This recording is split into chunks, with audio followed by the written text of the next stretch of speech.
So the process in building a house in Montgomery County is pretty simple. It's nothing like Houston or just other counties in general. I'm not too familiar with everybody else, but here in Texas, Montgomery County is pretty simple. You develop your site plan. Once you develop your site plan, you submit it to the city for them to view.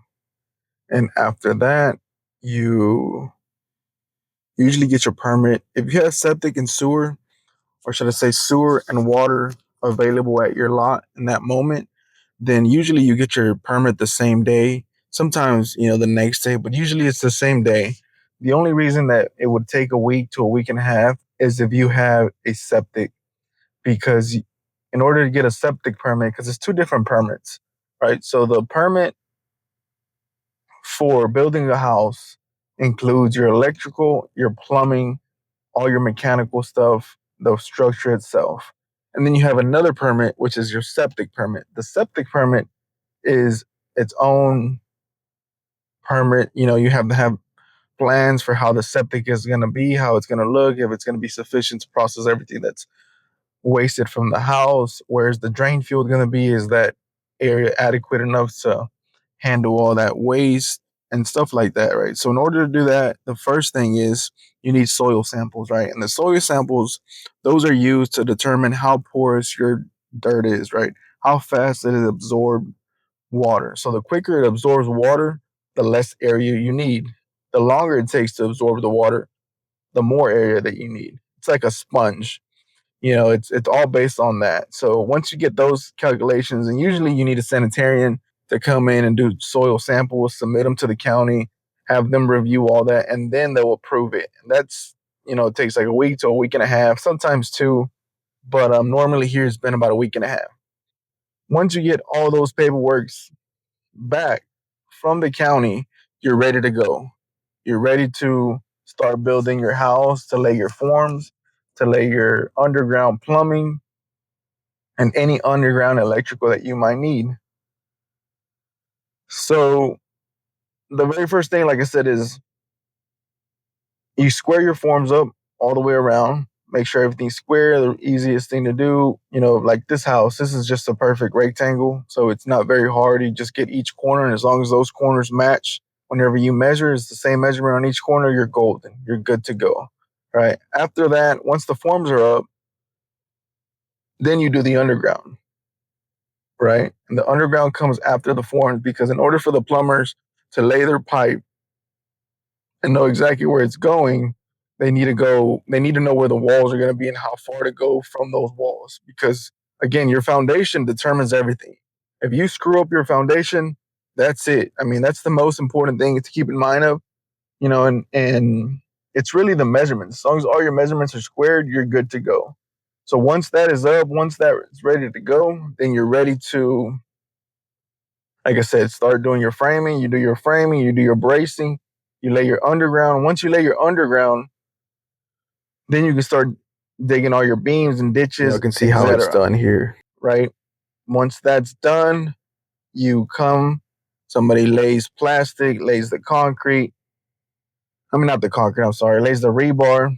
Once you lay the rebar and the plastic and everything has been covered up and taped, all the joints, all the chairs, as much as people hate the chairs, you need to use them. It's just part of the code here. You put chairs, or if you want to use bricks, you can use bricks. Bricks are a little bit better. They're a little bit more expensive, but they don't collapse. The chairs, those things are total junk. As soon as you step on one, they just collapse. They just come down. But that's a different topic. So once you have all that ready to go, then in Montgomery County, nobody comes and inspects it. Nobody comes and checks it to make sure that you did it properly and this and that.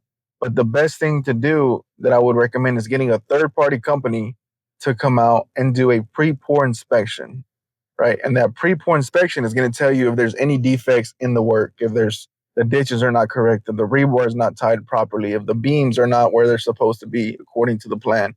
So stuff like that, which is very, very important. It's $175. It's not very expensive whatsoever. So it's a good thing to do. Once you get that done, right, then you get the inspection pass. Everything is good. Everybody's happy. then you're good to go. And another reason to do that would be, so say 5 to 10 years from now, right? You run into an issue where the foundation is shifting, it's cracking, it's not, operating as it should.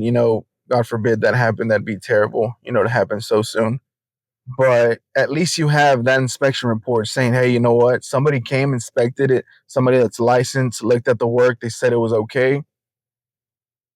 And that would give you, alleviate a lot of the burden as far as like, if there's no pictures of the work, there's no documentation that you did the work properly. Because, I mean, you don't know. Once you look at the foundation, you don't know where the beams are, where they're going, where they were going to be, where they're headed. You don't know anything unless you have pictures of the pre-pour, right, and an inspection report. That's the only way you would know where the beams are, apart from digging down under it, obviously, right? But this is just in plain view. Looking at it in plain view, you don't know where the beams are.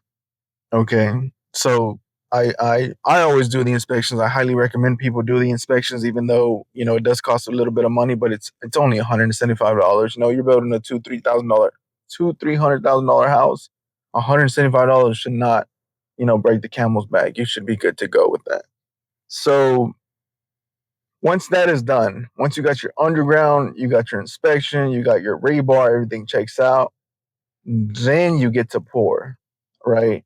And the pour process is very important as well because, so when I started out, I started using independent trucks, right? I would get a small guy because, you know what, I want to help the small guy and I don't want to give the money to the corporations and this and that, right? And that's good and great and awesome. The problem with that is those guys usually have, one or two trucks. And when you need to pour, 80 yards for a foundation, and having those rotate and having people go, 20 minutes, 30 minutes one way and 30 minutes back, that's a whole hour in between trucks. Your concrete will dry up, right? You'll have markings where they join it together. You'll see that in the foundation. It's not such a big deal in the middle of the foundation because it gets covered up with flooring, but it really becomes an issue when you're pouring the porches, right? Because you'll have joints in the porches, looks terrible, extremely bad. And this is from experience. Like I've been through this, it's happened to me, and this is just because I was trying to save a couple bucks. It is not worth it at all. You're way better off going with a reputable company that has trucks in your area, even if they're $50, $60 more a truck. It's gonna save you a lot of headache in the long run just to get it done right from the beginning. It's not worth saving those 50, $60 at all. Right. So once you get that figured out, you get your concrete in order, boom, then you pour, and hopefully trucks are back to back. Your guys are there, everybody's there on time, there's no hiccups. You start pouring the beams, all that stuff goes first. Once the beams are poured, then you start doing the tops, and then you need to float it. So there's a big float. It's a machine that, it turns and does a bunch of circles. I don't have a video of it here. I'll include it in another video, but it does a whole bunch of circles. It floats the concrete. And once you float the concrete, then it's going to be extremely smooth. You're ready to go. No issues. Right. And here and there, I mean, it's just part of the concrete. You're going to have puddles where, that concrete kind of dip down a little bit, but you're talking about a quarter of an inch, you know, you're not talking about a whole gigantic like dip in the concrete, right? So that's just part of life. It is what it is, yeah, there's guys that, oh, I never had that issue happen to me in my life and this and that. That's awesome. That's great for you. I love it.